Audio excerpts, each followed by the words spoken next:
আল্লাহ তুমি আমার গুনাহগার উম্মতকে বাঁচাও। এই দুনিয়ার বুকে রব্বুল আলামিন সব নবীকে একটা করে দাওয়া মুস্তাজাবা দিয়েছেন, মানে যে দোয়া করলে কবুল হয়ে যায় সাথে সাথেই। দুনিয়ার সব নবীরা ওই দোয়াটা দুনিয়ায় করে ফেলেছে।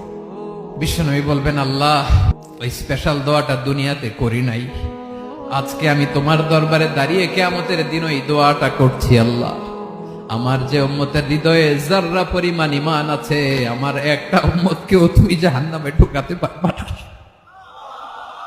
বিশ্বনবী পাগলের মতো একবার হাউজে কাউসারে যাবেন, একবার সিরাতে যাবেন, একবার পুলসিরাতের দিকে, একবার হাউজে কাউসারের দিকে পাগলের মতো দৌড়াতে থাকবেন। তার কোন গুনাহগার উম্মত যাতে জাহান্নামে ঢুকে না যায়।